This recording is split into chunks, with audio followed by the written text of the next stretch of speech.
El petrocharismo es un unicornio de la política, un fenómeno difícil de entender que solo puede vivir en un lugar como Barranquilla. Así lo explica César Lorduy, un charista de primera línea. No la hemos podido encontrar nosotros explicación. O sea, la gente va a votar por Lorduy, va a votar por cualquiera que le diga Char, hacemos un buen trabajo, etcétera, etcétera. Pero tenemos que, las encuestas nos dicen que si hay un candidato del petrismo para presidente van a votar por ese. Y eso es una realidad y se siente en el terreno. ¿Pero es un unicornio en extinción? Difícil de saber. Lorduy se quemó intentando llegar al Senado como el candidato de Fuad Char. Hacía parte de las cuentas ambiciosas del clan familiar que ha gobernado Barranquilla casi 2 décadas. Los Char iban por 4 senadores y 4 representantes a la Cámara. El patriarca hacía cuentas ambiciosas. Nosotros estamos trabajando para poner una votación, estimamos nosotros, por encima de los 400.000 votos, ¿no? Entonces, no sabemos cómo va a estar el resultado de los otros partidos. Pero se quedaron con 2 senadores y 3 representantes. Entre los quemados también están Felipe Zaruma, un influencer y contratista en la alcaldía de Alex Char, y Gercel Pérez, el representante a la Cámara que no logró dar el salto al Senado. El pacto histórico, en cambio, se pegó una crecida grande en el Atlántico, donde pusieron 2 representantes duplicando su poder. ¿Significa que el petrocharismo se acaba? Puede estar golpeado, pero sigue vivo. Ni siquiera Armando Benedetti, el ministro de Petro que quiere ser alcalde de Barranquilla en 2028, se atreve a hablar mal de los Char. Barranquilla ha tenido un progreso y un desarrollo muy bueno. Eso se lo debemos al alcalde Alejandro Char. Pero ya es hora de poner a Barranquilla que sea cosmopolita, de que tiene que ser la primera ciudad de Colombia, del Caribe. No digo el Caribe colombiano, hablo del Caribe del mar internacional. De eso hablo yo. Yo creo que es momento de poner en eso. La caída de los Char tiene que ver también con un problema de cálculo. Las matemáticas les fallaron y la ambición fue excesiva. Según las cuentas de la silla, si los Char hubieran concentrado su fuerza en 3 apuestas al Senado en vez de 4, sus pérdidas se hubieran acortado. Y mientras los ojos en Atlántico están en el pulso Char-Petro, que será épico en las elecciones locales, con camuflaje y silenciosamente los que crecen más son los Torres. La familia del financiador de Gustavo Petro y megacontratista en su gobierno, Euclides Torres, creció en poder. Los Torres lograron poner en el Senado a Camilo Torres Villalba, el sobrino de Euclides, y a su fórmula a la Cámara, Hesmi Barraza. Eso sin contar a sus 2 fichas en la lista cerrada del pacto, Pedro Flores y Jaime Santamaría. Todo esto le suma a Benedetti, un gran amigo de Euclides y quien desde ya prepara su campaña a la alcaldía, participando en política desde el Ministerio del Interior. Todas las encuestas se rajaron en las elecciones de marzo. Se descacharon en medir la victoria de Roy Barreras, así hubiera sido con poquitos votos.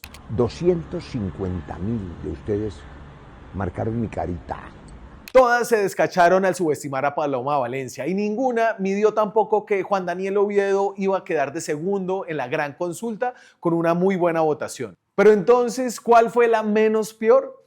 La Silla Vacía revisó las fichas técnicas, los resultados publicados y consultó con expertos en estadística para construir una forma de compararlas con algo de justicia. La evaluación tiene 2 partes. La primera es que también midieron cuánta gente iba a participar en las consultas.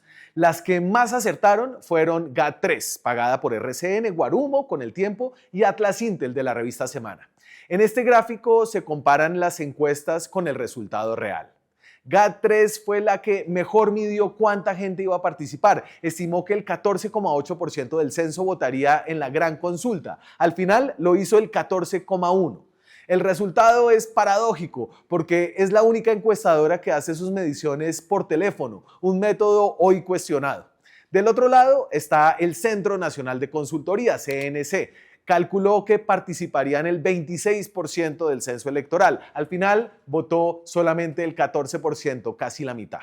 El segundo indicador es que también midieron las encuestas los votos que sacaría cada candidato dentro de cada consulta. Y ahí todas fallaron, todas subestimaron a Paloma Valencia. La candidata del Centro Democrático terminó con el 55% de los votos de la gran consulta. Ninguna encuesta le daba más del 45%. Algo similar pasó en el Frente por la Vida. Todas las encuestadoras daban por ganador a Daniel Quintero, algunas por más de 20 puntos, y eso no pasó. Parte de la discusión para saber cuál fue la mejor es metodológico. Algunas encuestas como Inbamer y GAT3 filtran primero a quienes dicen que van a votar. Otras como Atlas, CNC y Guarumo le preguntan a todo el mundo. Esto hace que los porcentajes se calculen sobre universos distintos, votantes probables versus todo el censo electoral, y por eso es difícil la comparación. Hicimos varios ajustes y La Silla Vacía calculó el error de cada encuesta comparando sus estimaciones con los resultados finales. El ranking final, sumando cuáles encuestas se equivocaron menos en las dos categorías, es el siguiente. Primero, GAT3 de RCN, luego Guarumo del Tiempo, tercero, Atlas de la revista Semana. Perdieron las dos encuestas que están midiendo más alto a Iván Cepeda en la carrera presidencial, Inbamer y Centro Nacional de Consultoría. El 31 de mayo, con la primera vuelta, tendremos de nuevo un round para ver cómo les fue a las encuestadoras. Oviedo y Paloma llegaron como la dupla sorpresa de la carrera. Es la unión de dos sectores políticos distintos, el centro político y el uribismo. Por eso su campaña es atípica. Ambos se concentran en lo que los divide para mostrarlo como un atributo. Son varios los temas los que los separan. Aunque en algunos hay oportunidad de coexistir, en ningún otro lado quedaron tan claras esas diferencias como en la entrevista de Federico Gómez, director de CAM. Una de las más visibles es la familia. No estaría de acuerdo con que Juan Daniel adopte un niño. Me cuesta, yo lo digo claramente, no estoy de acuerdo. Para el uribismo es un tema fundacional y con Oviedo, un candidato abiertamente gay, el asunto no pasa de largo. ¿Está de acuerdo con que adopte un niño? Yo no estoy de acuerdo con la opción gay. No está de acuerdo. No. La adopción por parte de parejas del mismo sexo está protegida por la Corte desde 2015 y una ley para prohibirla, que Valencia no está proponiendo, difícilmente pasaría el control constitucional. ¿Qué pasa? Yo estoy en oposición a eso. Yo creo que sí existe la posibilidad. ¿Sí? Y hoy en Colombia está habilitado. ¿Dónde está mejor un niño? ¿En el bienestar familiar o en la casa de Juan Daniel y su novio? Yo creo que, digamos, si uno entra en la casuística, es muy difícil tener la discusión. Otro tema es la ideología de género, un término que sectores conservadores usaron activamente contra el acuerdo de paz en 2016. Aquí tampoco hay acuerdo. Eso es lo que se ha denominado la ideología de género, que hace la apología y que convence a un montón de niños de montarse en una cantidad de cosas que ni siquiera ellos están dimensionando qué son y que lo hacen porque es chévere en redes. De acuerdo, y es muy importante. Porque yo parto del principio que la ideología de género no existe. Aquí pueden convivir solo porque es un asunto de campaña y no hay por ahora ninguna intención de regulación en la mira. La JEP también es un terreno difícil para el uribismo. Paloma dice tener un proyecto para reformarla, aunque no para eliminarla. Usted tiene que pensar que la JEP se diseñó como un tribunal de culpables. ¿Por qué? Porque iban a ir a guerrilleros que todos, hasta el más bueno, había cometido delito de rebelión, ¿cierto? Eran todos, sí, todos tenían un delito.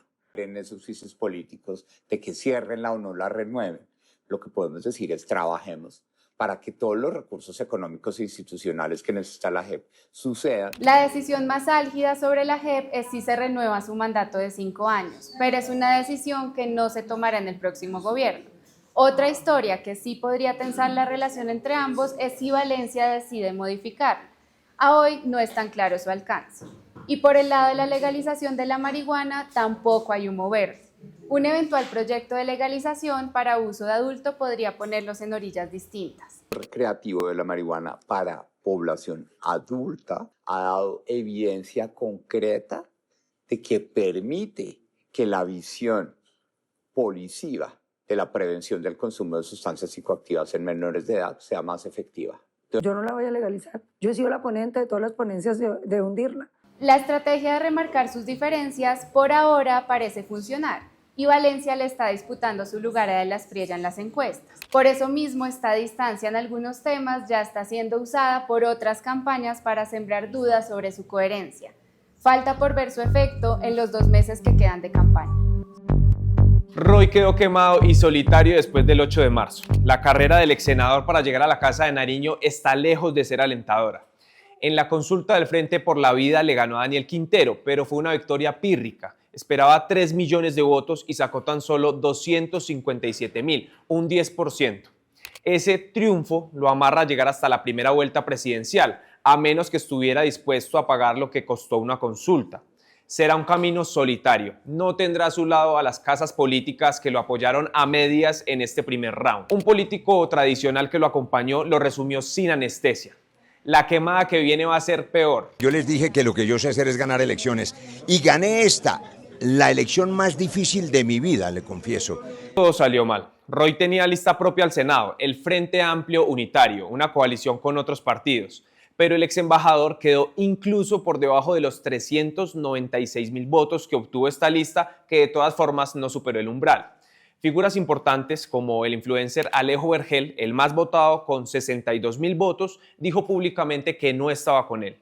Milena Flores, esposa del condenado Musa Besaile, tampoco se movió y aún así Roy pagó el costo reputacional de su aval. En Córdoba, tierra donde prometían 300.000 votos y en donde tenía a casas políticas como la del ñoño Elías, Roy terminó con 10.000.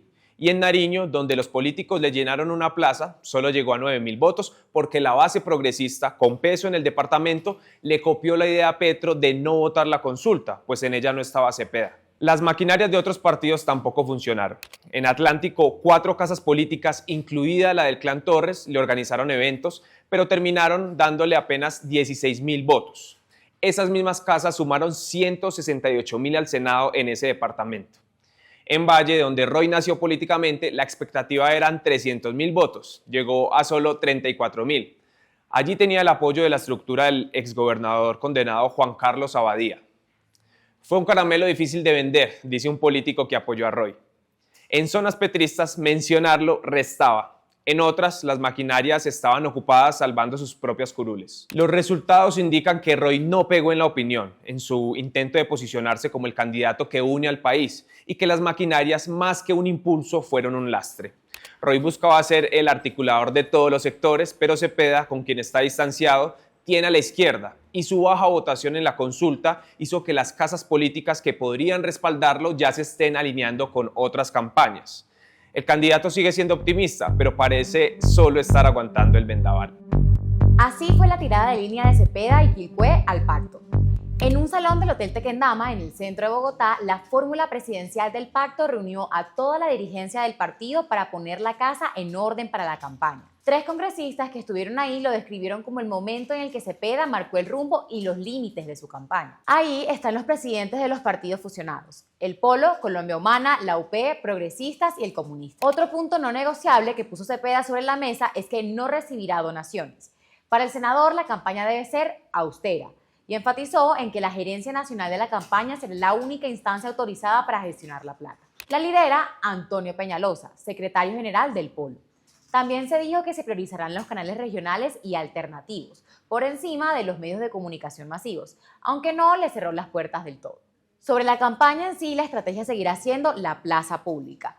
Todos sus eventos, como ha contado La Silla, se caracterizan por grandes multitudes que mezclan militancia de izquierda organizada, equipos de congresistas, pero también burocracia estatal. Además, prevalecerá el tinte popular.